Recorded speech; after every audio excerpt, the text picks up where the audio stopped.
ప్రార్థన చేసుకుందాం. మహాపరిశుద్ధుడు అని దేవాన్ని వందనాలు స్తోత్రాలు తండ్రి. ప్రభా, ప్రశస్తమైన ఈ సమయంలో మరొకసారి మీ పాదాలు చెంతకొస్తున్నాను తండ్రి. కొద్ది నిమిషాలు మీ వాక్యాన్ని మాట్లాడుతుండగా మీ ఆత్మతో అభిషేకించి మీరు మాట్లాడి మాకందరికీ కావాల్సిన జీవాహారాన్ని మీరు అందించుమని యేసు నామములో అడుగుచున్నాము తండ్రి. ఆమేన్. పరిశుద్ధ బైబిల్ లేఖన భాగం నుంచి ఒక వాక్యం చదువుకుందాం ప్రియులారా. చదువుకొని దేవుని మాటలు కొద్ది నిమిషాలు ధ్యానం చేసుకుందాం. హెబ్రీయులకు రాసిన పత్రిక 11వ అధ్యాయము 24వ వచనాన్ని చదువుతాను, జాగ్రత్తగా గమనించండి.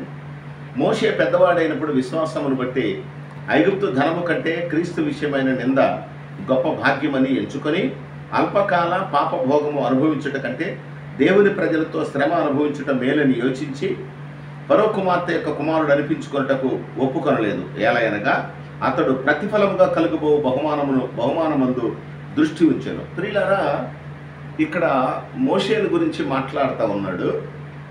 మోషే గురించి దేవుడు మాట్లాడుతూ ఏం చెప్తున్నాడంటే, ఐగుప్తు ధనము కంటే క్రీస్తు విషయమైన నింద గొప్ప భాగ్యం అందించాడు. తర్వాత ఇంకొక మాట ఏమన్నాడంటే, అల్పకాల పాప భోగం అనుభవించుట కంటే దేవుని ప్రజలతో నింద అనుభవించడం గొప్ప భాగ్యం అని అతను ఆలోచించాడు. ఏంటయ్యా ఇదంతా మోషే అని అంటే, ప్రతిఫలముగా కలగబోవు దేవుని యొక్క బహుమానాన్ని దృష్టిలో ఉంచుకున్నాడని చెప్పేసి ప్రియులారా, ఇక్కడ దేవుని యొక్క వాక్యం ద్వారా పరిశుద్ధాత్మ మాట్లాడుతూ ఉంది ప్రియులారా. ఇక్కడ మనం గమనించినట్లయితే మోషే యొక్క జీవిత చరిత్ర గురించి, మోషే 40 సంవత్సరాలు రాజభవనంలో పెరిగి సకల విద్యలు నేర్చాడని బైబిల్లో ఉంది ప్రియులారా. బైబిల్ వాక్యం చెప్తోంది, సకల విద్యలు నేర్చాడు. 40 సంవత్సరాలు అక్కడ పెరిగి ప్రియులారా.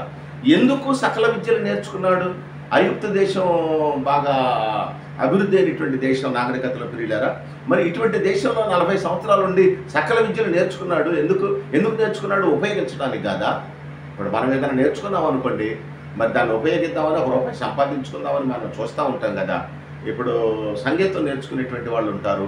ఒక మాస్టర్ని పెట్టుకొని సంగీతం నేర్చుకుంటారు.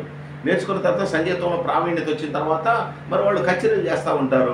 ఇంకా లేకపోతే రకరకాలైనటువంటి పాటలు పాడుతూ ఉంటారు. రకరకాలుగా పేరు ప్రఖ్యాతులు ఈ ప్రపంచంలో తెచ్చుకుంటూ ఉంటారు. దాని ద్వారా ఏదైనా ఒక ఆదాయం ఉంటుందేమో, ఒక రూపాయి వస్తుందేమో ఆలోచిస్తారు ప్రియులారా. మరి మోషే 40 సంవత్సరాలు కష్టపడి ఐగుప్తు దేశంలో రాజభవనంలో సకల విద్యలు నేర్చాడు కదా. నేర్చింది ఎందుకు? దాన్ని ఏమి అంటే ఏమన్నా వస్తుంది, తర్వాత ఏదన్నా మనం సంపాదించుకుందాం అనేటువంటి ఆలోచన ఉండదు ప్రియులారా. ఈ ప్రపంచంలో మామూలు మనుషులకి అలాంటి ఆలోచన ఉంటుంది కదా.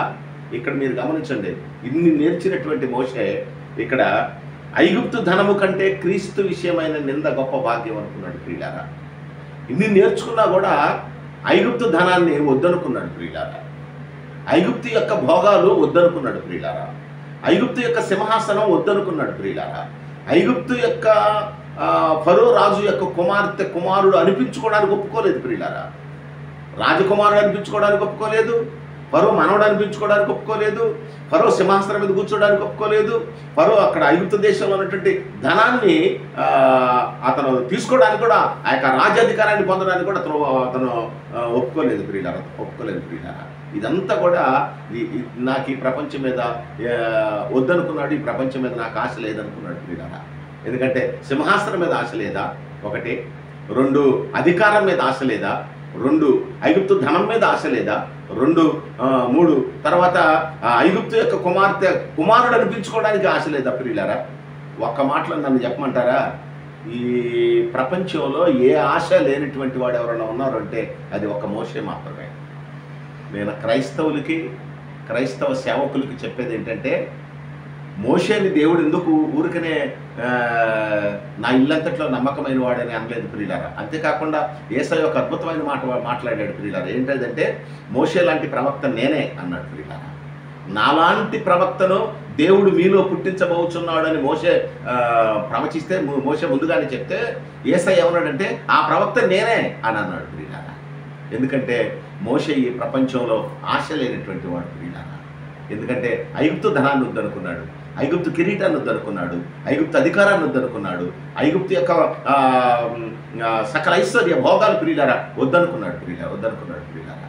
సరే, ఐగుప్తులు వద్దంటే వద్దనుకున్నాడు ప్రియులారా. ఒకనొక సందర్భంలో ఒక విషయం జరిగింది. ఏంటంటే వీళ్ళ యొక్క తిరుగుబాటును బట్టి దేవుడు ఒక మాట అన్నాడు ప్రియులారా. ఏమన్నాడంటే, మోషే నువ్వు అడ్డంలే, వీళ్ళందరూ ఒక్క దెబ్బతో చంపి నీలో నుండి నూతనంగా జనాన్ని గుర్తించి వాళ్ళకి ఐగుప్తు దేశాన్ని క్షమించండి వాగ్దాన దేశాన్ని ఇస్తాను, వాళ్ళకి పాలు తేనెలు ప్రవహించే దేశంలో వాళ్ళు వస్తారన్నట్టు వీళ్ళారా.